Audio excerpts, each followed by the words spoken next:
না, আগেও দেখেছি, কিছু আগে আগে দেখেছি।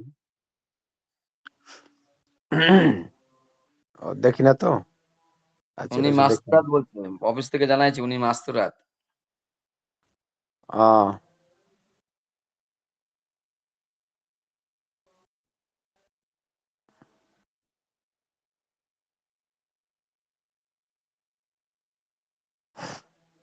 এখানে আমরা তাহলে ছেলে মুজাক্কের আসলাম, আরিফ ভাই, আকমাল ভাই, আমি আর আব্দুল্লাহ ভাই, 4 জন। আচ্ছা, সবাই জয়েন্ট হতে লেগেছে। আমরা কিতাবটা বের করি, দেখি কত নম্বর পৃষ্ঠায় পড়া ছিল। হুজুর আপনি জোরে গেছিলেন? হ্যাঁ, গতকালকে তো ওই বাসের উপরে ক্লাস করাইতেছিলাম তখন। হ্যাঁ, ওই তো। তা কিছু যে পরে কাজ একটু শোনায়েন ক্লাসের পরে। আচ্ছা, শোনা মানে এই যে 127 ক্লাস, 127 থেকে পড়া হয়েছিল আপনার ইয়ে পর্যন্ত, 28 128 পৃষ্ঠা। পর্যন্ত পড়া হয়েছে, 128 পর্যন্ত পড়া হয়েছে। হ্যাঁ, বেশি পড়া হয়নি আর কি, অল্প পড়াই হয়েছিল। বেশি পড়া হয়নি, ঠিক আছে, ওখান থেকে ছিল। আর এই পাওনা মালের জাকাতে এই বিষয়টা পড়া হবে আজকে। আপনাদের পরীক্ষার ডেট তো দিয়ে দিছে। হ্যাঁ, তাই তো দিক চিন্তা করছি। এবার আপনারা পড়ালেখা করতে বাড়াইতে হবে। হুজুর কমসে কম এই আজকে কয় পৃষ্ঠা আছে এখন? ওরে বাবারে, এখন 8 পৃষ্ঠা রয়ে গেছে। আমার মনে হয় এই যে জাকাতের ব্যাপারটা কি 8 পৃষ্ঠা না তো, 6 পৃষ্ঠা আজকে পুরো শেষ করে দিলে ভালো হয়। আচ্ছা, যতটুকু হয় আজকে দেখি। তো আজকে না শেষ হলে তো আবার সামনে আরেক সপ্তাহেতে তো শেষ, তখন তো পরীক্ষার সময় ঘনিয়ে চলে আসবে, কাছে চলে আসবে। হ্যাঁ, এই সিয়ামটা তো আর পড়াই অনেক হলো না, অনেক সিয়ামটা আর হয় না। গুরুত্বপূর্ণ মশলা আছে তো। সিয়াম, সিয়াম পর্যন্ত কত নম্বর পৃষ্ঠা? সিয়াম 100। পর্যন্ত জি হযরত, 135। আসসালামু আলাইকুম ওয়া রাহমাতুল্লাহ। পরীক্ষার ডেটটা কবে পড়ছিল হযরত? আপনারা এখনো দেখতে পাচ্ছেন? 2025 21 ডিসেম্বর। 31 তারিখ ডিসেম্বর না? মানে মাসের শেষে 31 তারিখ থেকে না? 21 ডিসেম্বর 2025 সাল। হ্যাঁ, কি হ্যাঁ। 2025 কত? 21 ডিসেম্বর। তো 21 ডিসেম্বর হলে 2025 হয় কিভাবে? এটা আগামী বছরে না হয়? আগের বছরই তো হবে। না, না, 24 সাল, 24 সাল। 24 ডিসেম্বর হবে। না, আপনি যেভাবে ক্লাস করেন এইভাবে আমাদের 1 বছর পিছিয়ে গিয়েই ক্লাস করতে হবে, না হলে তো হবে না। ও, আপনি এই জন্য মজা নিতেছেন? না না, আমি ক্লাস ঠিকই আছি। আমার একটু হুজুর ইয়ে আছে। 136 পৃষ্ঠা পর্যন্ত, রোজার আগ হ্যাঁ, মুহূর্ত পর্যন্ত 136 পৃষ্ঠা। না মানে পরীক্ষাটা কয় তারিখ আমি সেটা বলছি। 21 আরে তারিখ ভাই, শনিবার, 21 12 21 24। ডিসেম্বর শনিবার থেকে পরীক্ষা। ঠিক আছে, ঠিক দেখেন আছে। তো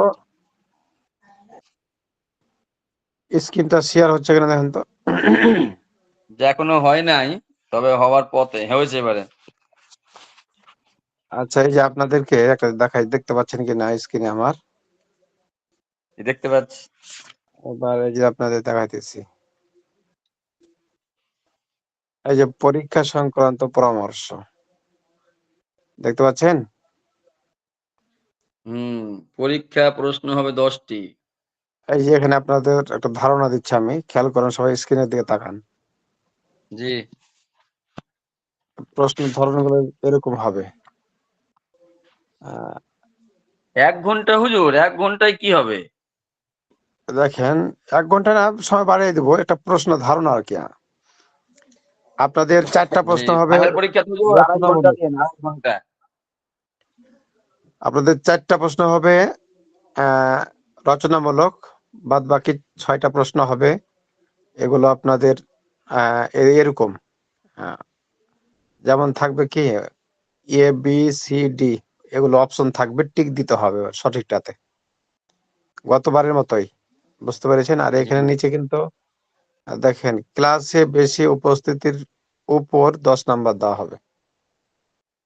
আমি তো উপস্থিতি বেশি, কিন্তু একবার মনে হয় হাজিরা হয় নাই। আচ্ছা, ওটা হাজিরার খাতা দেখলে পরে বোঝা যাবে কারা বেশি উপস্থিত ছিল। হুজুর আমি ক্লাস করেছি, হাজিরা খাতে তো হাজিরা ওঠে নাই মনে হয়। ওগুলো আমারও তো অফিসে ওঠে না। আপনার ভাই, আমি, আলিরাজ ভাইরা তো সব মোটামুটি ওইদিন থাকি। ওগুলো অফিসে জানাবেন, ইনশাল্লাহ ঠিক হয়ে যাবে। যে কয়টাতে, যেগুলোতে হয়তো উঠেনি হাজিরা, ওইগুলো উঠাই দিতে বলবেন। আমি হাজিরা তো আগে বেশ পেতাম, এখন তো হাজিরা খাতাও পাই না। আগে বেশ হাজিরা খাতা পাঠাই দিত প্রতিদিন। এই যে আপনারা দেখেন, এখানে লেখা আছে আমাদের অত্র প্রতিষ্ঠানের 2 গ্রুপের পরীক্ষা আগামী 20 তারিখ থেকে আরম্ভ হবে ইনশাআল্লাহ। অতএব আগামী 12 তারিখের আগেই সকলকেই প্রশ্ন দিয়ে দিবেন, মানে ওস্তাদদেরকে বলছেন আর কি। উনি প্রশ্ন জমা দিতে বলেছে আমাদেরকে 12 তারিখের আগে। অতএব তাহলে ডিসেম্বরের 20 তারিখে আপনাদের পরীক্ষা শুরু হবে, 2024 সাল। এবার আসেন কিতাবে ফিরে যাই।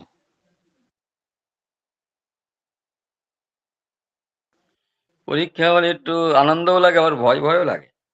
না, কোনো ভয় নেই।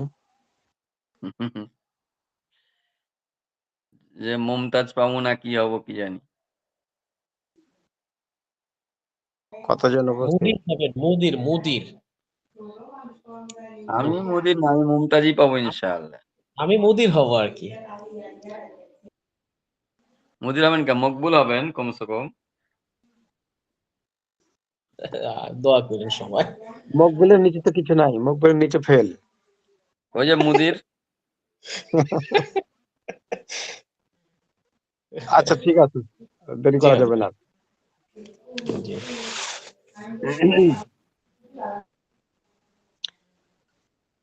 ডাক্তার সাহেবের খোঁজ খবর নিলেন না আপনি, সাফাত ভাই? তাহলে একটু বাইরে আবার ফোন দিতে হবে। ওর মা একটু অসুস্থ বলে ঢুকে নাই আর কি। তাহলে একটু বাইরে ফোন দেই, 1 মিনিট ওয়েট দেখি, করেন। আকমাল ভাই পড়ুক তাহলে একটু পিছনে পড়াটা। আরিফ ভাই, বিসমিল্লাহির আরিফ ভাই একটু। রহমানির রহিম। হুম, দ্রব্য সা- দ্রব্য সামগ্রীর জাকাত হ্যাঁ হ্যাঁ। স্বর্ণরৌপ্য ও পালিত পশু ছাড়া আর যা কিছু দ্রব্য আছে সেগুলোকে জাকাতের পরিভাষায় অরুদ বা দ্রব্য সামগ্রী বলে। হুম, পশু যদি ব্যবসায়ের উদ্দেশ্যে ক্রয় করা হয় তাহলে সেগুলো দ্রব্য সামগ্রী বলে গণ্য হবে। অরুদ বা দ্রব্য সামগ্রীতে যদি ব্যবসা নিয়ত করা হয় এবং স্বর্ণ বা রৌপ্যের হিসাবে নিসাব পরিমাণ হয় তাহলে বছর পূর্ণ হওয়ার পর সেগুলোর উপর জাকাত আসবে এবং জাকাতের পরিমাণ হবে 40 ভাগের 1 ভাগ। দেশে প্রচলিত মুদ্রায় বাণিজ্য দ্রব্যের মূল্য নির্ধারণ করা হবে। দোকানের আসবাব এবং ব্যবসায় প্রয়োজনীয় উপকরণ নিসাবের হিসাবে অন্তর্ভুক্ত হবে না। হুম, তোমার মালিকানায় যদি জমি, বাড়ি, পশু বা অন্য কোনো দ্রব্য থাকে আর সেগুলোতে ব্যবসায় নিয়ত না করো তাহলে তাতে জাকাত আসবে না। আর যদি ব্যবসায় নিয়ত করো তবে নিয়তের সাথে সাথে জাকাতের বর্ষ গণনা শুরু হবে না, বরং যখন কার্যত ব্যবসা শুরু করবে তখন থেকে বর্ষ গণনা শুরু হবে। অর্থাৎ যখন এগুলো বিক্রি করবে তখন থেকে ওই মূল্যের উপর বর্ষ গণনা শুরু হবে। ব্যবসা নিয়তে যখন কোনো দ্রব্য ক্রয় করবে তখন থেকেই তা বাণিজ্য দ্রব্য বলে গণ্য হবে এবং তখন থেকেই বর্ষ গণনা শুরু হবে। ব্যবসার নিয়ত কোনো দ্রব্য ক্রয়ের পর যদি তা ব্যবহারের নিয়ত করে ফেলো তাহলে তখন থেকেই তা বাণিজ্য দ্রব্য থেকে খারিজ হয়ে যাবে। কয়েকটি মাসআলা। বাণিজ্য দ্রব্যের বর্ষ গণনা শুরু হওয়ার কয়েক মাস পর যদি তা অন্য দ্রব্য দ্বারা পরিবর্তন করা হয় তাহলে নতুন করে বর্ষ গণনা শুরু হবে না, বরং আগের বর্ষ গণনায় অব্যাহত থাকবে। হুম, যদি নিসাবের কম স্বর্ণ বা রৌপ্য থাকে ও নিসাবের কম বাণিজ্য দ্রব্য থাকে তাহলে সেগুলোর একত্র মূল্য হিসাব করা হবে। ব্যবসার নিয়তে ক্রয় পর যদি ব্যবহারের নিয়ত করা হয় তারপর আবার ব্যবসায় নিয়ত করা হয় তাহলে দ্বিতীয় নিয়ত থেকে বর্ষ গণনা শুরু করা হবে, প্রথম নিয়তের সময় থেকে নয়। হুম। এরপর তো হুজুর প্রশ্নমালা। হ্যাঁ, প্রশ্নমালাগুলো দেখি আপনারা কেমন বলতে পারেন। 1 নম্বর প্রশ্ন, জাকাতের পরিভাষায় অরুদ কাকে বলে? ওটা দ্রব্য সামগ্রীকে। স্বর্ণ রৌপ্য বা আহ পালিত পশু ছাড়া অন্য যা কিছু দ্রব্য সামগ্রী রয়েছে তাকে আহ অরুদ বলা অরুদ, হয়। অরুদ বলা হয়, মাশাআল্লাহ। 2 নম্বর, তুমি এবং তোমার বন্ধু কি লেখা আছে? মুহররম মহরম মাসে। মহরম মাসে বসবাসের নিয়াতে 2টি বাড়ি ক্রয় করলে এবং 1 মাস পর নিজ নিজ বাড়ি দ্বারা ব্যবসার নিয়াত করলে এবং জিলহজ মাসের 10 তারিখে 20 মিসকালের বিনিময়ে নিজ নিজ বাড়ি বিক্রি করলে, তোমার বন্ধুর উপর তো ওই 20 মিসকালের জাকাত 2 দিন পরই ওয়াজিব হয়ে গেল, অথচ তোমার উপর ওয়াজিব হলো পরবর্তী জিলহজ মাসের 30 তারিখে। কারণ ব্যাখ্যা করো। কারণ হচ্ছে হুজুর এইটাই বলছে যে সে ব্যবসার নিয়েতে ঘর করছে ঠিক আছে, কিন্তু ওটা তো দ্রব্য হয়ে রয়েছে। এই দ্রব্যটা যতক্ষণ পর্যন্ত বিক্রি না হয়, টাকা অঙ্ক আকারে না আসে, ততক্ষণ পর্যন্ত ওইটা জাকাত আসবে না, মানে দেরি হবে ওইটা। আর যেটা বিক্রি হয়ে গেলেই ওটা জাকাত আকারে হয়ে যাবে। হ্যাঁ, এরকমই কিছুটা আর কি, মানে ব্যবসার মাল যতক্ষণ পর্যন্ত বিক্রি না করছে টাকা তো হাতে আসছে না, অথবা ওই গাড়িটার টাকা দেওয়া যাচ্ছে না, তাহলে সেক্ষেত্রে আগে বিক্রি করে সেই বিক্রিকৃত টাকার দ্বারা জাকাত দেবে। আচ্ছা, তারপরে 3 নম্বর, ব্যবহারের দ্রব্যে আহ, ব্যবসায়ের নিয়াত করা এবং ব্যবসায়ের নিয়াতে দ্রব্য ক্রয় করার মাঝে জাকাত ওয়াজিব হওয়ার ক্ষেত্রে পার্থক্য কি? তাহলে তো বলছে ব্যবহারের এটা এরকম যে ব্যবহারের দ্রব্য ব্যবহারের দ্রব্য ব্যবসার মানে কোনো জিনিস সে ব্যবহার করার জন্য নিয়েছিল, কিন্তু এখন হুম হুম নিয়ত করেছে সে ব্যবসা করবে। হুম এখন এইটা হচ্ছে ব্যবসা যখন সে নিয়ত করেছে তখন থেকে তার ব্যবসার উপরে ওটা জাকাতের একটা ইয়ে থাকবে। না, আর হবে একটা না, হবে না। যখন ব্যবসা শুরু করবে ওই সময় থেকে সে ওই যে বছর গণনা শুরু হবে। আরে না, শুধু এখানে নিয়ত যখন করার বলছে দ্বারা। জাকাতে অর্জি হওয়ার পার্থক্যটা বোঝাচ্ছে, এইটা ওইটা বলছি আমি, যে ব্যবহারের দ্রব্য যখন ব্যবসার নিয়ত করা হবে আর কি, ওই তখন থেকে ওইটা মাস গণনা শুরু হবে। আর একটা হচ্ছে ব্যবসার নিয়তে সে কিনেছে, তা ব্যবসার নিয়তে যখনই কিনেছে তখন সে ওইটা ব্যবসা নিয়তে কেনার পরে ওই দ্রব্যটা যখন বিক্রি হবে তখন থেকে ওইটা আর কি, এটা সঙ্গে সঙ্গে ওইটাই হবে। না না, উল্টা বললেন। জানি এটা ভুল হলো, এই বে- কাপড়টা আমি কথাটা বলতে ব্যবহারের পারলাম না। দ্রব্যে ব্যবসায় নিয়ত করা, ওইটা যখন ব্যবসা সে করা শুরু করবে তখন নিয়ত করলেই ওইটা ওয়াজিব হবে না নিসাব পরিমাণ হলে। আর ব্যবসার নিয়তে যেটা ক্রয় করবে, ওই যখন ক্রয় করবে তখন থেকে বছর গণনা শুরু হবে। হ্যাঁ হ্যাঁ হ্যাঁ, এটা হচ্ছে মূল কথা। কি হয়েছে 4 এখানে? নম্বর, কি? কাপড়ের ব্যবসা শুরু করার না, ওই 5 প্রশ্নটা আবার মাস আবার পর কি হলো? কাপড় পরিবর্তন করে আহ, কাগজের ব্যবসা শুরু করা হলো, এই কাগজের উপর কখন জাকাত আসবে এবং কেন? 4 নম্বরটা, কাপড়ের ব্যবসা শুরু করার পর 5 মাস, হ্যাঁ তাহলে কি করার, তাহলে কাপড়ের ব্যবসা শুরু করার হুজুর 5 মাস পর কাপড় হুজুর তিন পরিবর্তন নাম্বারটা করে। হুজুর 3 নাম্বারটা আবার একটু ইয়ে হোক, একটু রিপিট করা হোক। 3 নম্বরটা কি বললো আকমাল ভাই? ব্যবহারের দ্রব্য, হ্যাঁ ব্যবহারের দ্রব্য না, ওটা আকমাল ভাই কি ব্যবসার বললো? নিয়াত। আকমাল ভাই জিজ্ঞেস করছে, আকমাল কি বললো? আকমাল ভাই আপনি উত্তরটা কি দিলেন? হ্যাঁ, ওইটা হলো ব্যবহারের দ্রব্য ব্যবসায় নিয়ত করা। আর হুম, ব্যবহারের দ্রব্য যখন ব্যবসায় নিয়ত করবে, যখন ব্যবসা শুরু করবে তখন থেকে বছর গণনা শুরু হবে। নিয়ত করলে ওইটা হবে না, বছর গণনা শুরু হবে না। না হ্যাঁ না না, এখানে না। আপনি ব্যবসার ব্যবহারের দ্রব্য কিন্তু নিয়ত করেছেন আমি আজকে থেকে যে আমি এটা ব্যবসা করব। ব্যবসা করার নিয়ত শুরু করেছেন তখন থেকে আপনার বছর গণনা শুরু হয়ে গেছে। আর একটা হচ্ছে ব্যবসার নিয়তেই যখন আপনি জিনিসপত্র কিনছেন যেটা আমি ব্যবসাই করব, তখন থেকে একটা হচ্ছে নিয়ত, কিনা থেকেই সঙ্গে সঙ্গে এটা বছর গণনা শুরু হবে। ভালো করে পড়ে দেখেন। আচ্ছা, বিষয়টা হলো এরকম যে যে পণ্যটা ব্যবহারের জন্য কিনেছিল, তাই না, কিন্তু দেখা হুম, গেল যে আহ, ওইটা 1 মাস পর তার নিয়াত চেঞ্জ করে সে ব্যবসার জন্য ওটা নিয়াত করে ফেললো। জি। যখন নিয়াত করবে তখন থেকে এটার দিন গণনা শুরু হবে, ওই প্রথম থেকে হ্যাঁ, নয়। যখন সে আর নিয়োগ করবে। ব্যবসার জন্য যে মালটা কিনবে তখন থেকে ওই ব্যবসার মালের উপরে দিন গণনা শুরু হবে। হ্যাঁ হ্যাঁ, এটুকুই পার্থক্য। এইটাই আর কি, কিন্তু এখন ভাই একটু ভুল বোঝা হয়েছে। আচ্ছা, 4 নম্বরটা দেখেন, কাপড়ের ব্যবসা শুরু করার পর, দেখেন কাপড়ের এখন ভাই ব্যবসা আপনি শুরু ইয়ে করার করেন, ক্লিক করেন। 5 মাস পর কাপড় পরিবর্তন করে কাগজের ব্যবসা শুরু করা হলো। এই কাগজের উপর কখন জাকাত আসবে এবং কেন, এটা বলেন। ওই হুজুর, এখানে কাপড়ের ব্যবসা সে শুরু করেছিল 5 মাস পরে, যখন কাপড় কেনা শুরু করেছে এটা, তারপরে জিনিস পরিবর্তন হয়ে গেছে আর কি। তা জিনিস পরিবর্তন হয়ে যাওয়ার কারণে এখন এই কাপড় যখন থেকে কাপড় কিনেছে, এই তখন থেকেই এইটার হিসাব আবার শুরু হবে, কেননা এইটা জিনিস পরিবর্তন হয়ে গেছে। আচ্ছা, এখানে তো প্রথমে শুরু করেছিল কাপড়ের ব্যবসা, হুম। পরে কিন্তু আসলে কি কাগজ। কাগজের ব্যবসা। তো এখন কি কাগজের ব্যবস্থা, কাগজের যখন থেকে কাগজের পরিবর্তন হলো তখন থেকে কি দিন গণনা শুরু হবে নাকি ওই প্রথম থেকে, বলেন এটা বলেন। না না, প্রথম থেকে কাগজ হবে থেকে শুরু হুজুর, হবে। কাগজ প্রথম থেকে শুরু থেকে হবে। হবে, কাপড় প্রথম থেকে থেকে, হবে শুরু। প্রথম থেকে হবে কাপড়ের, কাপড়ের যেদিন থেকে কিনেছে সেদিন থেকে দিন গণনা শুরু হবে। বুঝতে তাহলে পারছেন কি? এখানে কি, না এখানে কি লেখা রয়েছে তাহলে? এটা এটা আপনাকে বুঝাই আমি, আপনি শুনেন শুরু কয়েকটি করেন। মাসালার 1 নম্বরটা দেখেন। 4 নম্বরটা হচ্ছে এইরকমই, হ্যাঁ, যেদিন থেকে কাপড়ের ব্যবসা শুরু করেছিল সেদিন থেকেই দিন গণনাটা শুরু থাকবে। পরবর্তীতে কাপড়ের ব্যবসা চেঞ্জ হয়ে ওটা এসেছে কোথায়, কাগজে। এটা ব্যবসা চেঞ্জ হওয়াটা অন্য লক্ষ্য উদ্দেশ্য নয়, লক্ষ্য উদ্দেশ্য হলো যে ব্যবসার মাল হওয়াটা।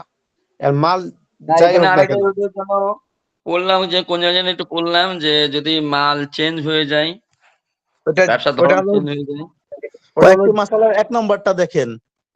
ওটা ঠিক হলো আছে জিন্স হুজুর। পরিবর্তন হওয়া। যেমন গরু থেকে মনে করেন চলে আসলো আহ ও স্বর্ণে, অথবা অন্য কোনো এতে পরিবর্তন ট্রান্সফার হওয়ার দ্বারাই তখন এটা পরিবর্তন হয়। কিন্তু এখানে যেটা বলছে এটা পণ্য একটা, পণ্য একটা, কাপড় একটা পণ্য, কাগজও একটা পণ্য। এখন এটা তার হুজুর আমি পণ্য, কোন কয় নাম্বার যেন পড়লাম, কয় নাম্বারে এটা, ওই যেটা পড়লে ভালো হতো, একটু কোন জায়গায় যেন পড়লাম? দেখেন এটা এভাবেই আছে, হ্যাঁ, যেটা আমি বলছি এটা এভাবে হবে, হুজুর আমি চেঞ্জ একটু বলবো, পরিবর্তন হওয়া। বাণিজ্য হ্যাঁ, দ্রব্যের বর্ষ গণনা শুরু হওয়ার কয়েক মাস পর যদি তা অন্য দ্রব্য দ্বারা পরিবর্তন করা হয়, তাহলে নতুন করে বর্ষ গণনা শুরু হবে না, বরং আগের বর্ষ গণনায় অব্যাহত থাকবে। এইটাই মাসালা। হ্যাঁ হ্যাঁ, এটা এটা এইটাই, কিন্তু এইটা কোন জায়গাটায় হলো, এটা আমি এটা পৃষ্ঠা এই চিনি মাসে আর একটা গেছে, হ্যাঁ আমি বলি, এই মাসে একটা গেছে আর একটা উপরে গেছে, যেটা হচ্ছে এভাবে যে ওটা যেমন ধরেন যে স্বর্ণ রূপা, অথবা হ্যাঁ, আহ এটা ঠিকই আছে, কথাটা গরু ঠিকই ছাগল। আছে, যে যদি মনে করেন অন্য মাল কিনা হয়েছে কয়েক মাস পরে আর কি, তো এটা সমস্যা নেই, আগেরটা থেকেই শুরু হবে আর কি, এটা ঠিক আছে। হ্যাঁ, এটাই তো এখানে বলতেছি। 5 হ্যাঁ নম্বরটা দেখেন, জি জি, ওইটাই। দোকানের হিসাবপত্রের জন্য একটি কম্পিউটার কেনা হলো, যার মূল্য 5 মিসকাল স্বর্ণ, আর দোকানে বিক্রয়ের জন্য 10 মিসকালের মাল তোলা হলো। বছর শেষে হিসাব করে দেখা গেল লাভ হয়েছে 5 মিসকাল স্বর্ণের সমপরিমাণ। এই ব্যবসায়ীর উপর জাকাত ওয়াজিব হবে কিনা? ওয়াজিব হবে না হবে না হুজুর। হুজুর। কেন, ওয়াজিব হবে না কম্পিউটার যেহেতু, হচ্ছে উপকরণ, মানে এটা ব্যবসা চালানোর জন্য একটা উপকরণ। আর এটা টোটাল হয়েছে এখন 15 মিসকাল, অতএব 20 মিসকাল স্বর্ণ হয় নাই, এখন জাকাত দিতে হবে না। হ্যাঁ, এটা যেহেতু কম্পিউটারটা তার ব্যবহৃত জিনিস, এটার মাধ্যমে সে ইনকাম করে, ওই মাধ্যমের জিনিসটা হিসাবের মধ্যে পড়বে না। হুজুর, এখানে আমার একটা প্রশ্ন ছিল। ওই ডাক্তার আসছে হুজুর। না, হ্যাঁ আমি বলেন। অনেকক্ষণ আগেই আসছি, শুনতেছিলাম। আচ্ছা আচ্ছা, আচ্ছা, বলেন। আমার 3 লাখ টাকা এফডিআর করা আছে, তা আমার কি 3 এখানে লাখ জাকাত? 3 লাখ টাকা এফডিআর করা আছে। এফজেডটা আমাকে একটু বুঝান, আমি বুঝি না তো এটা। এফডিআর হচ্ছে আমি সরকারি ব্যাংকে 3 লক্ষ টাকার এফডিআর করে রাখছি প্রতি মাসে। তো আপনার হচ্ছে ওলিগা 2700 টাকা লভ্যাংশ পাচ্ছি, টাকা ঠিকই থাকবে, এটা হলো এফডিআর বলে। ও আচ্ছা আচ্ছা, তাহলে এই এটার উপর ক্ষেত্রে জাকাত জাকাতের মানে জাকাত আসবে, কি এটা তো কি জাকাত সিস্টেম? আসবে। এটা কি প্রতি বছর মানে পার হবে আর 7,500 প্রতি টাকা করে বছর দেবেন। পার হবে, আর আপনার ওই 3 লাখ টাকার উম, এ, মনে করেন হাজারে বা 100 টাকায় শতকরা 2.5 টাকা পার্সেন্ট জাকাত আসবে। মানে 7,500 টাকা, 3 হ্যাঁ, লাখে 7,500 টাকা জাকাত প্রতি বছরেই, বছর শেষ হবে আর দিয়ে দেবেন, বছর শেষ হবে আর দিয়ে দেবেন। আমি যে লভ্যাংশ পেলাম সেটার কি হবে? সেটারও ওটা কি তো জাকাত আসবে? লভ্যাংশ আপনি না, ওটা ধরুন জাকাত যদি আসবে না। ওটা জাকাত আর আসবে না। লভ্যাংশটা আপনি কি পান? ওটা যদি সুদ জমা নাকি? করতেন কিনা, লভ্যাংশটা যদি ওই 3 লাখ টাকার মধ্যে যদি আবার জি রেখে হুজুর। দিতেন, তাহলে পরে ওই তখন ওই লভ্যাংশেরও জাকাত আসতো। আর এটা যদি তুলে খেয়ে নেন বা ব্যবহার করেন, শুধু ওই মূল আচ্ছা, টাকার উপরে জাকাত আসবে। এইখানে আর একটা প্রশ্ন করতে চাচ্ছিলাম, সেটা হচ্ছে যে 1,000 টাকার ডিপিএস রাখা আছে 10 বছরের জন্য, সেখানে গচ্ছিত হয়ে গেছে প্রায় 1 লক্ষ টাকার মতন। তো এখানে কি জাকাত নির্ধারিত হবে? হ্যাঁ, জাকাত আসবে। যখন থেকে নেশাব পরিমাণ পূরণ হবে তখন থেকে জাকাত শুরু হয়ে যাবে। কিন্তু এই টাকা টাকা তো আমার তো মানে একটা ডিপিএস। আচ্ছা, ডিপিএস এর টাকা মূলত মালিক হলো আপনি। জি। তারপর এখানে মাসলার মধ্যে একতলাপি কিছু কথা থাকতে পারে, তবে মূল মশলা এরকমই হবে যে ডিপিএস ডিপিএস কি সবসময় তোলা যায়? না, নির্দিষ্ট টাইম ছাড়া তোলা যায় না। 10 বছর পরে তুলতে হবে। 10 বছর পরে? হ্যাঁ। আচ্ছা, এটা একটু তাহাকিক করা লাগবে সামান্য। হ্যাঁ, এটা আচ্ছা আচ্ছা আপনি পরে অন্য এক সময় আচ্ছা এটা, আচ্ছা অথবা আমি হোয়াটসঅ্যাপে আপনার এখানে পাঠিয়ে দেবো। আচ্ছা, ঠিক আছে। একটু তাহাকিক করতে হবে সামান্য, না হলে তো এটা আচ্ছা বোঝা যাচ্ছে না। তারপর দেখি নিচে আসে কিনা এরকম ধরনের মশলা। তারপর আচ্ছা, হুজুর এখন তো মালিকানা হয় নাই, সেই হিসেবে একটু ওইটাই আর হ্যাঁ, সেই সমস্যা। হিসাবে যেহেতু এখানে মালিকানা মানে হাতে এখনো মূল টাকা মানে সে তার হাতে নাই, এই জন্য আবার জাকাত নাও আসতে পারে। আবার যেহেতু টাকার মালিক সে, এক্ষেত্রে আসতে পারে, যেহেতু দ্বিমুখী মশলা, একটু দেখা লাগবে। হ্যাঁ, আর ওই যে 3 লাখ টাকাটা ওটা দিতে হবে, কারণ উনি তো মন করলে আজ গুড়াতে পারবে টাকাটা, না, অতএব ওটা তো ওনাকে আলাদা, ওটা আলাদা একটা জিনিস, এটা একটা আলাদা জিনিস, ঠিক আছে? ত্রিপেসটা পরিপূর্ণ ওটা থেকে ভিন্ন একটা জিনিস। জি। আচ্ছা, 6 নম্বরটা দেখি। ঘরে স্বর্ণ আছে 10 মিসকাল পরিমাণ, আর দোকানে আছে 10 মিসকাল পরিমাণ। বছর শেষে তাতে জাকাত ওয়াজিব হবে কিনা? হ্যাঁ, জাকাত ওয়াজিব হবে হুজুর। হুম। কেন? স্বর্ণ আর ওই দোকানের মাল তা আপাতত তো রয়ে গেছে, দুটো মাল এক জায়গায় হয়ে গেছে। এখন হিসাব করতে হবে, করে দেখতে হবে যে 52 ভরি রূপার সমতুল্য অর্থ হয়েছে নাকি। যদি হয়ে যায় তা টাকা দিতে হবে। আচ্ছা, মাশাআল্লাহ। আসেন, এবার আসেন দাইনুন। হ্যাঁ, এখান থেকে পড়া হয়েছে, তাই না? দায়ন দিয়ে পড়া হবে। হ্যাঁ, তাহলে এখান থেকে শুরু করতেছি নতুন পড়া। দাইনুন বা পাওয়ানা মালের জাকাত, যেটা দাইনুন মানে করজ বা ধার দিই না আমরা, জি, জি। এটাকে বলা হয় দাইনুন বা পাওয়ানা মালের জাকাত। আপনি মনে করেন ধার দিয়েছেন, আপনি পাবেন টাকাটা, ওই টাকার জাকাত আসবে কিনা? ডাক্তার সাহেব, আপনার ওই মাসলা আসতে পারে, এখানে খেয়াল করেন। জি হুজুর। জি।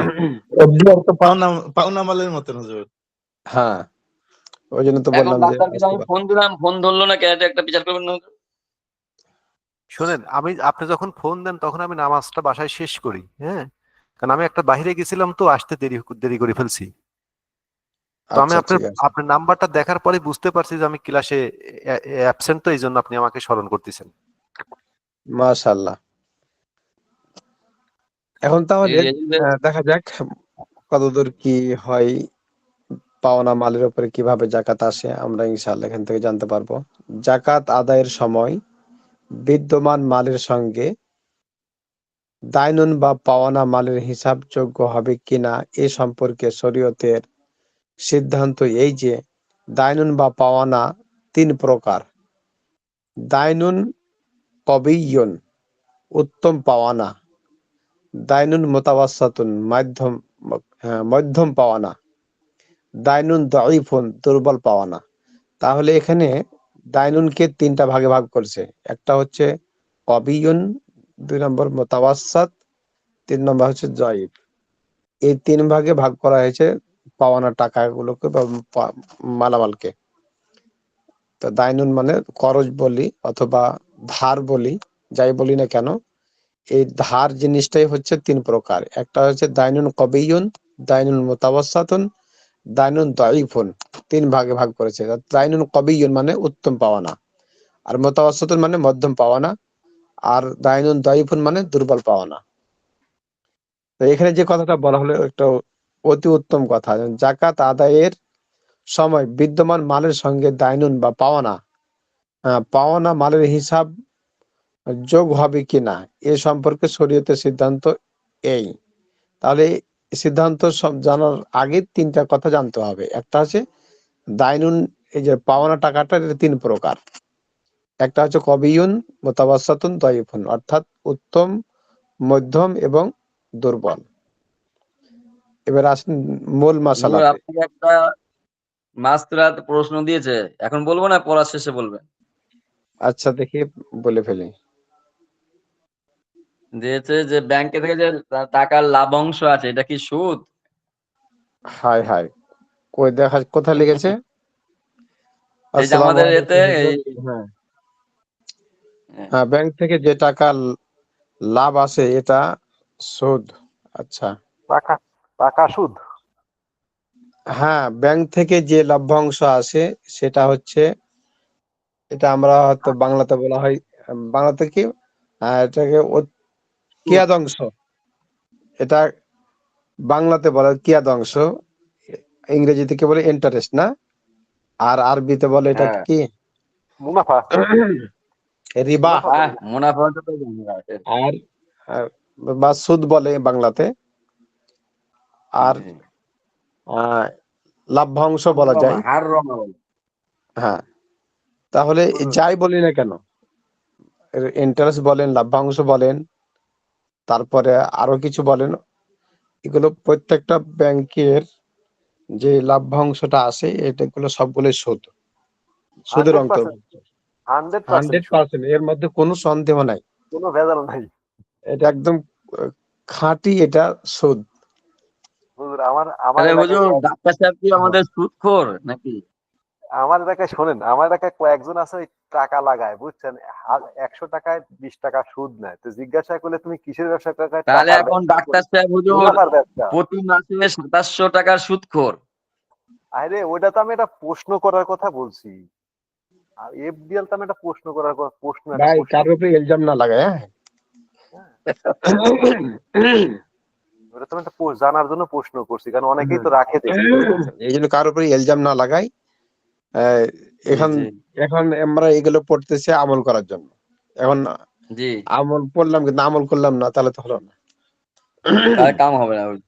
ঠিক। টাকা রাখলাম, ব্যাংকে টাকা রাখতে পারবেন, তবে মুনাফা বা সুদ না আসে এই সিস্টেমে রাখতে পারবেন। কারেন্ট অ্যাকাউন্ট আছে না, আরো কত অ্যাকাউন্ট আছে, এগুলোর মাধ্যমে রাখতে পারবেন।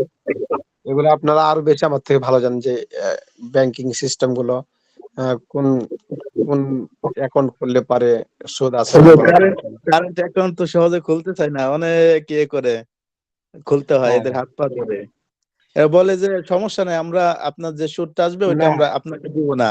আপনাকে তারপরে দিব না, বলে ঠিক যে আছে। সেভিংস অ্যাকাউন্ট, হ্যাঁ, না, এটাও সেভিংস এটাও অ্যাকাউন্ট খুলেন, এটাও হ্যাঁ। সুদের অন্তর্ভুক্ত। হ্যাঁ, যে ব্যাংকের কোনো কর্মকর্তা যদি বলে যে ঠিক আছে সুদ যেটা আসবে এটা আপনাকে দিব না, কিন্তু আপনার অর্থ থেকে, টাকা থেকে তো ওই সুদটা বের হয়েছে, সে যে খাবে আপনার অর্থ থেকে সুদ বের করে, তো এটা তো আপনার গুনার ভাগীদার হবেন। যদিও অবশ্যই আপনি হুজুর। খাচ্ছেন না, কিন্তু আপনি কি করলেন, সহযোগিতা করলেন তাকে। লেনদেন হলো আর কি। হ্যাঁ, এই জন্য সুদ আসে না এমন অ্যাকাউন্ট খোলা। হ্যাঁ, অথবা কেউ এরকম বলতে পারেন যে ইসলামী ব্যাংকের যে মুনাফাটা আছে এটা সুদ হবে কিনা। ইসলামী ব্যাংকের যে মুনাফা আছে এটাও সুদের অন্তর্ভুক্ত। এটা নিয়ে আহ, আমাদের দেশের বড় মাদ্রাসা হাটাজারি থেকে ফতোয়া এসেছে, বিভিন্ন বড় বড় মাদ্রাসা থেকে ফতোয়া এটার ব্যাপারে এসেছে। এমনকি দারুল উলুম দেওবন্দ, ভারত, সেখান থেকে পাকিস্তান, করাচি থেকে বিভিন্ন বড় বড় প্রতিষ্ঠান থেকে এটার ব্যাপারে ফতোয়া এসেছে যে ইসলামী ব্যাংকের বর্তমান সময়ে যে লাভ্যাংশটা দেওয়া হয় মুনাফা হিসাবে সেটাও সুদ। অতএব এটাকেও কেউ হালাল মনে করে খেতে পারবে না। যদি কেউ আহ হারামকে হালাল মনে করে খায়, তো এটা বহুত বড় একটি ইসলামের উপর জালিয়াতি করে সে কি করছে, সে ওরকম ভাবে সুদকে হারামকে, অর্থাৎ সুদ সুদ তো হারাম, হারামকে হালাল মনে করে খাচ্ছে, মানে সে ইসলামকে রদ বদল করতেছে। এটা একটা বহুত বড় ইসলামকে মানে এটা পরিবর্তন করে ফেলতেছে, নিজের একটা ইসলামী সার্টিফিকেট লাগায়। অতএব এইটাকে কি বলতে হবে, সুদ মনে করতে হবে। তবে হ্যাঁ, কিছুটা হলেও অন্য ব্যাংকের থেকে ইসলামী ব্যাংকটা একটু ভালো। তবে এটাকে ওই ভালো বলতে যে জায়েজ বলে দিয়েন না কেউ। তারা 10 টাকা সুদ দিত, তারা দিবে 8 টাকা আর কি, এরকম কম বেশি। এরপরে আসেন, তাহলে ঋণের পাওয়ানা এবং ব্যবসায়ের পাওয়ানা হলো, ঠিক আছে তো? জি। হুম হুম। ঋণের পাওয়ানা এবং ব্যবসায়ের পাওয়ানা হলো উত্তম পাওয়ানা যদি দেনদার তা স্বীকার করে কিংবা পাওনাদার সাক্ষ্য দ্বারা তা প্রমাণ করতে পারে। উত্তম পাওয়ানার ক্ষেত্রে হুকুম এই যে যদি তা নিসাব পরিমাণ হয় এবং বছর পূর্ণ হয় তাহলে তাতে জাকাত ওয়াজিব হবে। এই ডাক্তার সাহেব, আপনার মাসলা তো উত্তর এখানে চলে আসছে। তবে উসুল হওয়ার আগে আদায় করা ওয়াজিব হবে না। দেখেন, এখানে কিন্তু আপনার মাসলার উত্তর প্রায় চলে আসছে পুরাটাই। খেয়াল করেন একটু ভালো করে, তাহলে বোঝা যাবে। জি ঋণের পাওনা, হ্যাঁ ঋণের পাওনা, কেউ ঋণ নিছে তাহলে আপনার কাছে, বা আপনি কাউকে ঋণ দিচ্ছেন, এখন আপনি ওই টাকাটার মালিক, এখন আপনি মালিক কিন্তু টাকাটা আপনার হাতে নাই, তাই না? ঋণের জি টাকাটা আপনার হাতে নাই কিন্তু মালিক আপনি। তাহলে এক্ষেত্রে কি বলছে, এবং ব্যবসায়ের পাওনা হলো উত্তম পাওনা যদি দেনাদার, এটা দেনাদার যদি দেনাদার তা স্বীকার করে কিংবা পাওনাদার সাক্ষ্য দ্বারা তা প্রমাণ করতে পারে। তো উত্তম পাওনার ক্ষেত্রে হুকুম এই যে যদি তার নিসাব পরিমাণ হয় এবং বছর পূর্ণ হয় তাহলে তাতে জাকাত ওয়াজিব হবে। তাহলে এখানে যেটা বলা হলো যে আপনি কাউকে টাকা দিয়েছেন, মনে করেন 1 লাখ টাকা কাউকে ধার দিয়েছেন, ধার দেওয়ার পরে এই টাকাটার মালিক হলেন আপনি, কিন্তু এখন ওই টাকা আপনার হাতে নাই, টাকাটা আপনার হাতে আসেনি। এখন জাকাত দিবেন কিনা, এখানে যেটা স্পষ্ট করলো যে যদি উত্তম পাওনা হয়, মানে দেনাদার, করজ নেনেওয়ালা যদি সে দিতে চায়, আর পাওনেওয়ালা যদি তাকে সাক্ষী তার থাকে যে না হ্যাঁ আমাকে টাকা দিবে, অমুক অমুক সাক্ষী আছে, এভাবে যদি উত্তম পাওনাদার হয় তাহলে পরে সেক্ষেত্রে তার কি হবে, বছর পূর্ণ হলে পরে তাতে জাকাত ওয়াজিব হবে। তাহলে উসুল হওয়ার আগে আদায় করা ওয়াজিব হবে না, তবে উসুল হওয়ার আগে আদায় করা ওয়াজিব হবে না। এটা বুঝলেন কিনা? উসুল অর্থাৎ মানে টাকাটা টাকাটা যতক্ষণ হাতে না পর্যন্ত আসা আপনার পর্যন্ত হাতে না না আসছে, দিলেও চলবে। যতক্ষণ না আসছে ততক্ষণ পর্যন্ত আপনি টাকাটার জাকাত দিবেন না, আদায় করা ওয়াজিব হবে না, অর্থাৎ না দিতে হবে না। যখন হাতে চলে হুজুর, আসবে তখনই আপনাকে জাকাত দিতে হবে। অর্থাৎ বছর যদি পার হয়ে যায়, মানে টাকাটা দিয়েছেন 1 বছর হয়ে গেল, আপনি 1 বছর পর টাকাটা পেয়েছেন, তাহলে পারে এই টাকার উপর নতুন করে দিন গণনা শুরু হবে না, বরং ওই 1 বছর অতিবাহিত হওয়াটা আর আপনাকে কি করতে হবে, জাকাত দিতে হবে। হুজুর এখানে একটা যদি 2 কথা, বছর, হাসান সাহেবের ব্যাপারটা যদি হচ্ছে 2-3 বছর চলে যায় হুজুর, ওই এক একজন বছর বলেন, টাকা জাকাত দেবে। একজন বলেন, সবারই কথা প্যাচ লেগে গেছে, একজন বলেন। হুজুর আমার এটা বলি, ডাক্তার সাহেবের যে ডিপিএস এর ব্যাপারটা, হ্যাঁ উনি হ্যাঁ, মনে হয় টাকা জমা দিয়েছে 10,000 টাকা, বুঝছেন? আচ্ছা ওইটা 10 বছর পরে গিয়ে হবে 1 লক্ষ টাকা, তার মানে 90,000 টাকা হবে সুদে, 10,000 টাকা থাকবে অরিজিনাল। তা আচ্ছা, এখন ওই না, 90,000 টাকা তো ওনার অরিজিনাল টাকা না, জালিয়াতি টাকা। তা এই টাকার উপরে জাকাত আসবে কোন জায়গায়? টাকাটা ওনার জন্য তো হালাল না, উনি তো খেতেই পারবে না এটা। 10,000 টাকা হচ্ছে মেন টাকা ওনার। তো এইটা ব্যাপারে হ্যাঁ, কিন্তু একটু ভালো করে বোঝার দরকার, জাকাত ডিপিএস টাকার ব্যাপারটা। আচ্ছা ঠিক আছে। আগে এই বিষয়টা হলো যে ডিপিএস যেটা, ওটা হচ্ছে যে মূল টাকা হলো 10,000, পর হুম। প্রতি বছর প্রতি মাসে তো টাকা জমা দেয়, তাই না? না ডিপিএস এর যায় প্রতি না। মাসে তো টাকা জমা দেয়। জি হ্যাঁ, জি না ডিপিএস এর প্রতি জমা মাসে ডিপিএস এর নিয়ম হচ্ছে প্রতি মাসে টাকা জমা দিতে হয়। হ্যাঁ, প্রতি মাসে টাকা জমা কত দিতে হয়, হাজার তাই না? টাকা দেবেন? কত হাজার টাকা দেবেন? আরে শোনেন, আপনি যদি 10 বছরের ডিপিএস করেন 1,000 টাকা করে হলে পরে আপনার 10 বছরে কয় বছর, অর্থাৎ 120 মাস হচ্ছে না, 120 মাস ধরেন আপনার টাকা হচ্ছে 60,000 টাকা, এর সঙ্গে ওই গভর্নমেন্ট বলে যে 30,000 টাকা লভ্যাংশ পাবেন, মানে 25 থেকে 30,000 টাকা লভ্যাংশের পরিমাণ উঠানামা করে। হ্যাঁ, এরকম সিস্টেম ডিপিএস এ, কিন্তু আপনি টাকাটা তুলে নিয়ে আসতে পারবেন না। যদি তুলে নিয়ে আসেন মাঝখানে, কিন্তু আপনি লভ্যাংশটা পাবেন না, খালি মূল টাকাটাই পাবেন। এটা হচ্ছে বুঝতে পেরেছি ডিপিএস। বিষয়টা। ডিপিএস এ যদি ওই আপনার আহ জাকাতের নেশাব পরিমাণ সময় যতদিন থেকে অতিবাহিত হবে তখন থেকে দিন গণনা শুরু হবে, আর এটা হাতে পাওয়ার পর জাকাত দিতে হবে, তার বোঝা গেল এটাই, বুঝতে পারছেন কি? জি, জি। মূল বক্তব্য হচ্ছে টাকাটা যতক্ষণ হাতে না পাবো ততক্ষণ টাকাটার মালিক আমি না। হ্যাঁ, তখন আপনি জাকাত আপনার উপর ওয়াজিব হবে না, তবে হাতে আসা মাত্রই আপনাকে ওই বছরগুলো, অতিবাহিত বছরগুলোর আপনাকে জাকাত দিতে হবে। এভাবে যদি 1 বছর 2 বছর 3 বছর অতিবাহিত হয়, তাহলে সেই ক্ষেত্রে 1 বছর 2 বছর 3 বছরের জাকাত আপনাকে হাতে পাওয়া মাত্র দিয়ে দিতে হবে। 3 বছরেরই। হ্যাঁ, 3 বছরই দিতে হবে।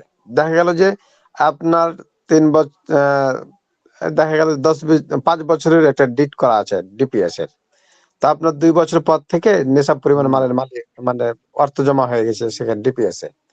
তো এখন বাকি 3 বছর আপনি তো টাকা পান নাই, কিন্তু আপনার দিন গণনা শুরু হয়ে গেছে, জাকাতের নিসাবের দিন গণনা শুরু হয়ে গেছে, তখন হাতে পাওয়া মাত্র আপনাকে পিছনে 3 বছরের জাকাতটা দিতে হবে বের করে, এটা বলা হচ্ছে এখানে।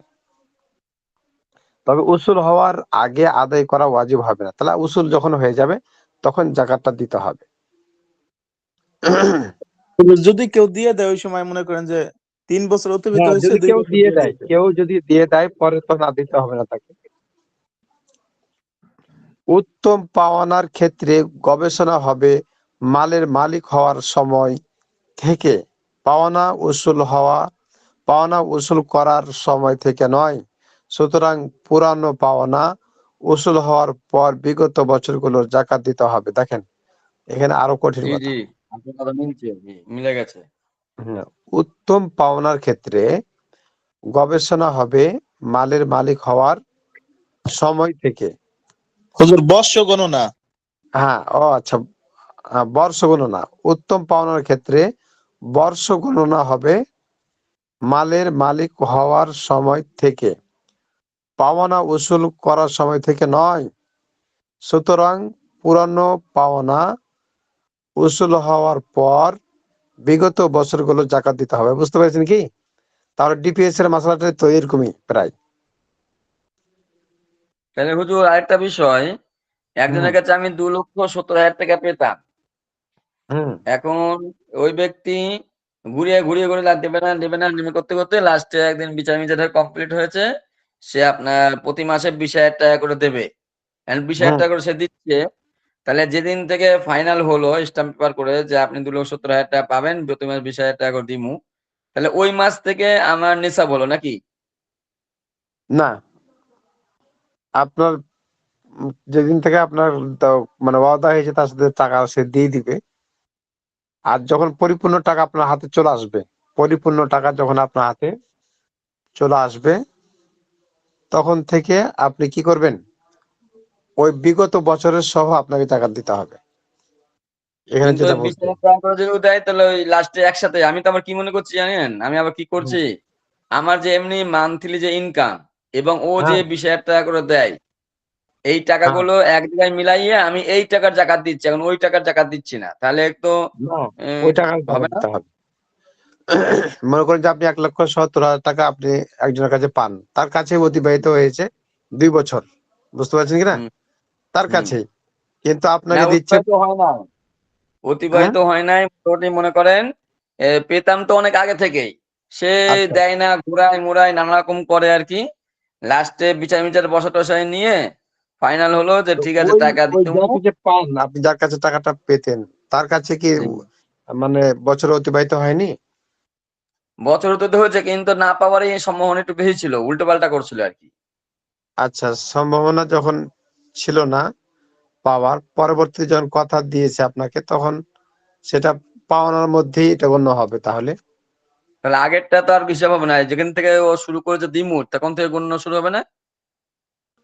এটা যেহেতু এটা যেহেতু সে বলছে যে পরবর্তীতে যে না আমি দিয়ে দেব, সেই ক্ষেত্রে আহ এটা ওটা মধ্যম বা দুর্বলদের কথাটা আসুক, হ্যাঁ, এই যে নিচে আসবে জয়ীফ, এখানে আসবে জয়ীফ আর মুতাওয়াসসাতটা, তখন বুঝে যাবে। দেখি এটা শেষ করি আমরা এই চ্যাপ্টারটা। আচ্ছা, শেষ করেন। ইমাম আবু হানিফা রহমতুল্লাহ আলাইয়ের মতে 40 দিরহাম উসুল হওয়ার পর, এই যে দেখেন, ইমাম আবু হানিফা রহমতুল্লাহ আলাইয়ের মতে 40 দিরহাম উসুল হওয়ার পর 1 দিরহাম আদায় করা ওয়াজিব হবে। এর কম উসুল হলে তখন জাকাত আদায় করতে হবে না। আর সাহেবানের মতে যে পরিমাণ উসুল হবে সেই অনুপাতে জাকাত আদায় করতে হবে। তাহলে এখানে দুটো মত পাওয়া গেল, একটা ইমাম আবু হানিফা আর একটা হচ্ছে ইমাম আবু ইউসুফ এবং মালিক রহমতুল্লাহ আলাইহির মতে, অর্থাৎ সাহেবানের মতে যে যে পরিমাণ উসুল হবে সেই অনুপাতেই তাকে জাকাত দিতে হবে। তাহলে ইমাম আবু হানিফা রহমতুল্লাহ আলাইহির মতে 40 দিরহাম উসুল হওয়ার পর 1 দিরহাম আদায় করা ওয়াজিব হবে। এর কম হলে জাকাত আদায় করতে হবে না। আর সাহেবানের মতে যে পরিমাণ উসুল হোক না কেন সেই পরিমাণে তাকে কি করতে হবে, আদায় করতে হবে। অর্থাৎ যদি 20,000 করে আপনাকে দিচ্ছে, তাহলে 20,000 অনুপাতে আপনি জাকাত বের করবেন, এটা সাহেবানের মতে। আর ইমাম আবু হানিফা রহমতুল্লাহ বলছেন না, 40 দিরহামের কমে উসুল হওয়ার কমে কি হবে না, জাকাত ওয়াজিব হবে না। সে 80,000 টাকা দিয়ে দিয়েছে আপাতত, 80,000 টাকা পেয়ে গেছি।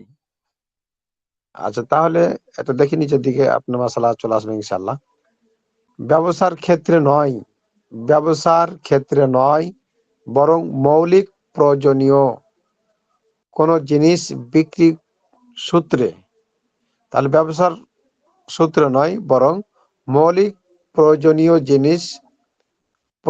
কোনো জিনিস বিক্রির সূত্রে ক্রেতার কাছে যে পাওনা সেটাই হলো মধ্যম পাওনা। দেখেন মধ্যম পাওনার কথাটা এখানে বললো।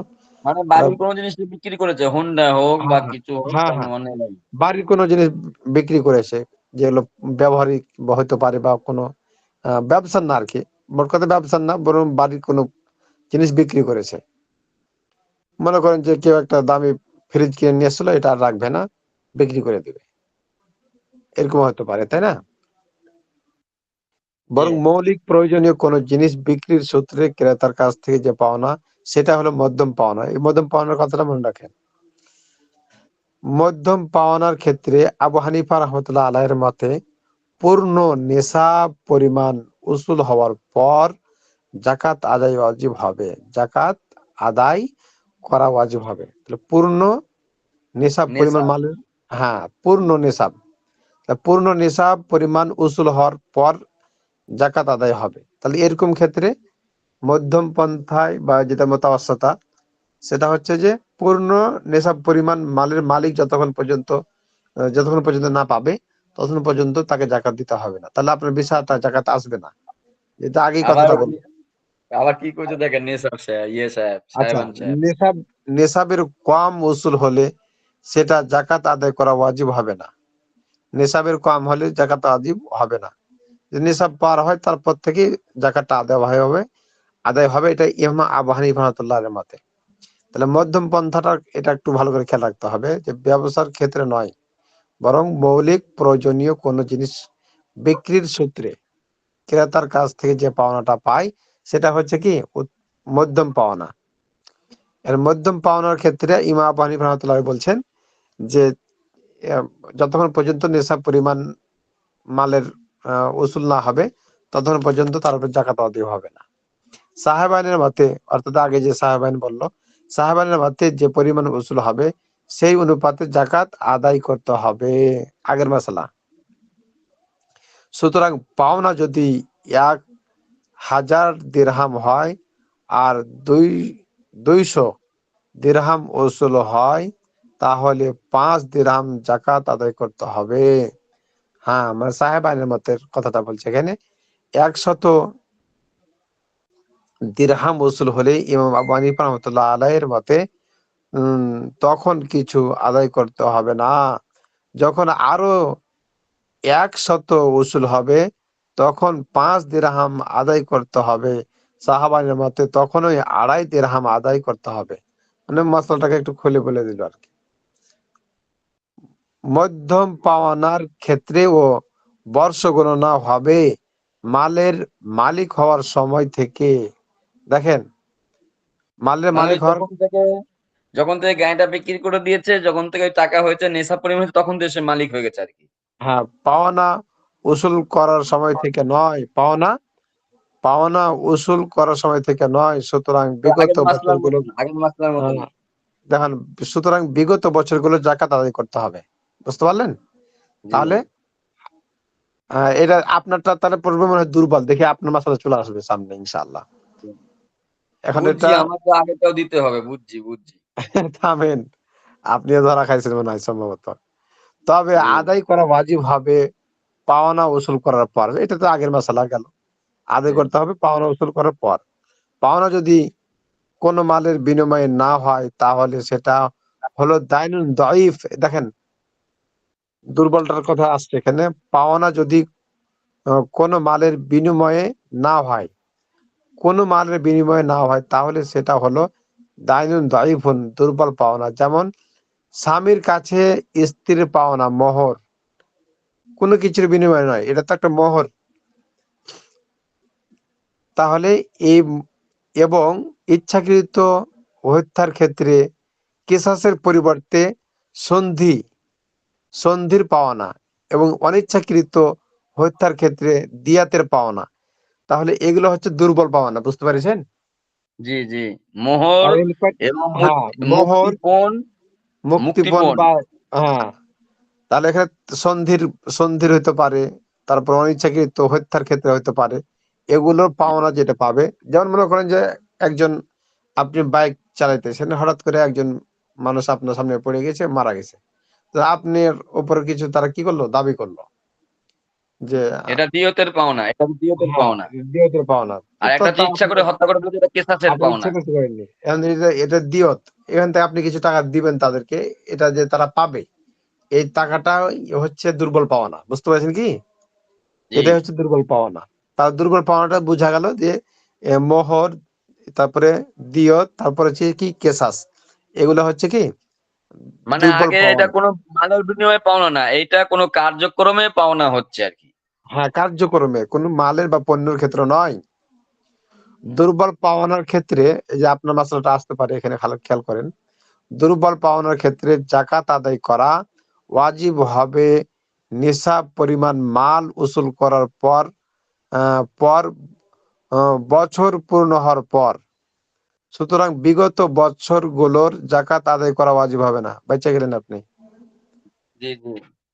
বেঁচে মানে গেছেন। টাকাটা নিসাব পরিমাণ হতে হবে এবং টাকাটা আপনার হাতে আসতে হবে। উসুল হওয়ার পর যদি এটা নিসাব পরিমাণ মালের মালিক বছর হয়, গণনা তারপর করতে থেকে হবে। নিসাব গুণন হবে। হ্যাঁ, তার আগের গুলো, এগুলো হ্যাঁ কিন্তু জি। ধর্তব্য নয়। হুজুর, না এই যে শারাফত ভাইয়ের তো যে পাওনা, এটা তো দুর্বল পাওনার ভিতরে পড়েই না। না, এটা আমারটা উত্তম পাওনার ভিতরে এসে গেছে গা। আর সারাফাত ভাইয়েরটা দুর্বল পয়েন্ট না, দুর্বলের মধ্যে নাই।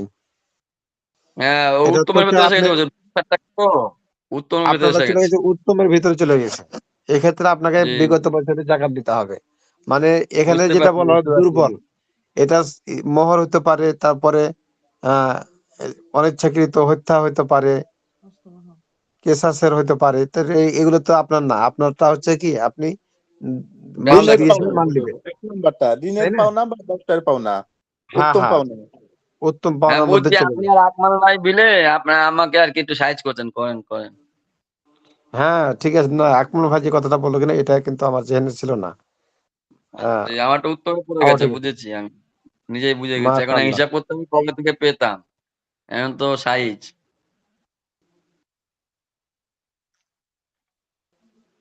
হ্যাঁ, তারপরে আসি আমরা। টাইম যে পার হয়ে গেল কিভাবে এত তাড়াতাড়ি! তো এই যে ক্লাসই গল্প তো করে শুরু করে হয়েছে বিশেষ রায়। আচ্ছা, শেষ করে দিই, তাড়াতাড়ি শেষ অল্প করে একটু দিই। আছে, সমস্যা নাই, প্রশ্ন পর্যন্ত পড়েই ফেলেন, প্রশ্ন পর্যন্ত। হ্যাঁ, মালুল মালুদ দেমার, হ্যাঁ, এখানে দমার দেওয়া হবে, দেমার পড়ি। তাহলে মালুদ দেমার এর জাকাত, মালের মালিকানা আছে, কিন্তু পাওনার আশা নেই। দেখি আপনার মাসলা এখানে ফের ঢুকলো নাকি এসে। মালের মালিকানা আছে, ক কিন্তু পাওনা আশা নেই, এমন মালকে মালে দেমার বলে। যেমন দেনার দেনাদার, দেনাদার। যেমন দেনাদার পাওনা অস্বীকার করে। যেমন আপনি টাকা দিয়েছেন কিন্তু অস্বীকার করছেন, না আমাকে টাকাই দেয়নি। আর পাওনাদার সাক্ষ্য নেই, পাওনাদারের কোনো সাক্ষ্য টাকে কিচ্ছু নাই।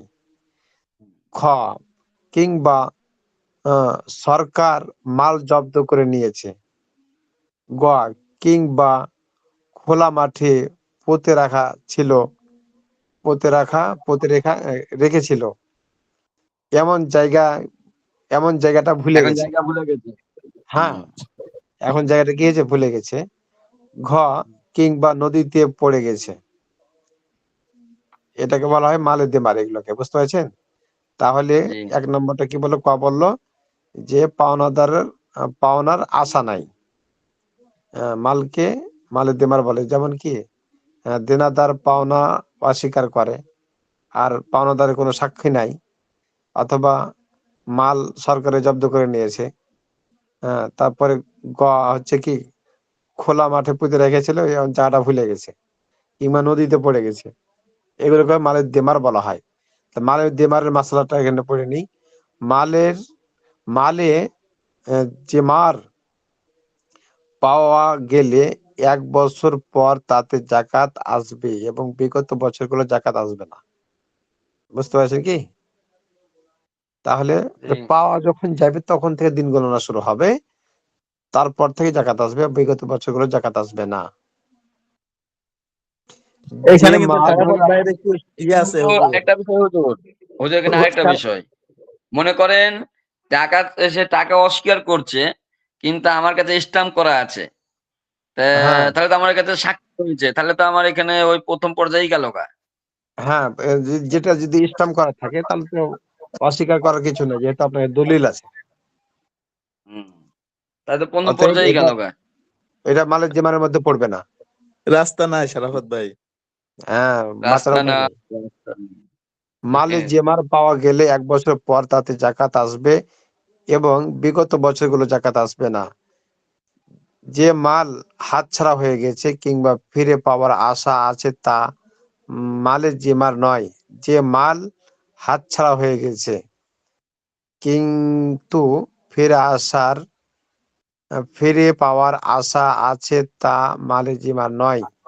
যেমন আহ, কুয়ায় বা হাউজে পড়ে যাওয়া মাল, নিজের বা অন্যের বাড়িতে পুঁতে রাখা মাল, এগুলো মালের জিমার না। বুঝতে পারছেন? জি। তাহলে এখান থেকে থাক। এখানে কিন্তু খুব মশলাগুলো খুব কার্যকারী মশলা লাগিয়েছে, বুঝতে পেরেছেন? জি, জি। এই এই জন্য যে মশলাগুলো ফিকহা শিকিটাকে, এই ফিকহ আপনাদের শিকিটাকে আমার নরম নরম ভাবা যাবে না, এটাকে হেভি যুক্তি সহকারে পড়া আপনাদের যে দরকার। প্রশ্নতে চলে আসতে পারে, বুঝতে পেরেছেন? ওদের ওই জাকাত জুকাতের ব্যাপারটা আমার মনে হয় এই জাকাতের হকদার সহ এটা পড়াইয়া, এই শুধু জাকাতের চ্যাপ্টারটা আবার 2 একবার 3 বার আমাদের রিভাইজ করে ফেলেন, অন্য ওইগুলো আর না পড়াইয়া। না, জাকাত সামনে যেগুলি আছে সবগুলি অনেক গুরুত্বপূর্ণ। রোজা, এরপরে হজ, জাকাত। সবগুলি গুরুত্বপূর্ণ, সবগুলি গুরুত্বপূর্ণ। তবে না, যে না, কারণ তার মাসলাটা আজকে সময় তো পড়ানো নাই। হলো, সময় তো 21 তারিখে তো আমাদের পরীক্ষা হয়ে গেছে, পরীক্ষা চালু হয়ে যাবে। ওই জন্য তো বলছি এই যে জাকাতের হকদারটা পড়াইয়া, হ্যাঁ, এবার লাস্টে আবার জাকাতের অংশটা আরেকবার করে রিভাইজ মেরে দিবেন। আচ্ছা দেখা যাক সবাই কোনটা বলে। তাহলে আজকে এ পর্যন্ত কারণ থাকলো। এমনিতে উনি শেষ করতে জাকাতের পারবেন না তো। হকদার, এমনিতে জাকাতের হকদার এমনিতে আসছে শেষ এবার। করতে পারবেন না। ইন্নামাস সাদাকাতু লিল ফুকারাই ওয়াল মাসাকিন, মানে কারা কারা জাকাত পাবে আর কি, ওয়াল আমিলিনা আলাইহা, যাদেরকে জাকাত দেওয়া যাবে তাদের বিষয়টা এখন আসবে এরপরে। তারপর সাদকাতুল ফিতর আসবে। প্রত্যেকটা মাসালা গুরুত্ব, সাদকাতুল ফিতরের পরিমাণ, কয়েকটি মাসালা, এবারে প্রত্যেকটা। তারপর সিয়াম আসছে, রোজা আসছে। তারপরে রোজা প্রকার ভেদ আছে অনেক। মানে এই কিতাবটা পরিপূর্ণ আমাদের দরকার, কোন জায়গা থেকে বাদ দেওয়া জি। যাবে এরকমটা নয়। এবার পরীক্ষার পরেও আমাদেরকে পড়ায়েন। হ্যাঁ, ইনশাআল্লাহ। তাহলে পরীক্ষা এগুলো আপনাদের হবে 20 তারিখ থেকে। আপনাদের এখনই আপনাদেরকে পেছন থেকে মেহনত করতে হবে।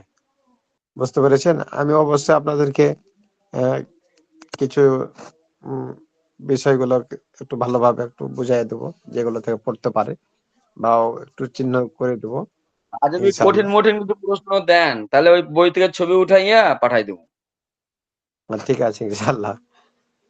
আচ্ছা, আর কার প্রশ্ন ছিল কি? হ্যাঁ হুজুর, এই ব্যাপারে মাথা মতো তো এখন হ্যাং হয়ে গেছে, আমার এখন হিসাব করতে হবে কোন মাস থেকে কি হয়েছে। হ্যাঁ, হিসাব করেন, আবার পরকালে ধরা খায়েন না। ওইটাই তো। ঠিক আছে, তাহলে আজকে এ হ্যাঁ, পর্যন্ত থাকলো। সবাই ভালোভাবে একটু খেয়াল করিয়েন ইনশাল্লাহ। আচ্ছা, জাযাকাল্লাহু খাইর। আচ্ছা, আসসালামু আলাইকুম। ওয়ালাইকুম আসসালাম ওয়া রাহমাতুল্লাহ।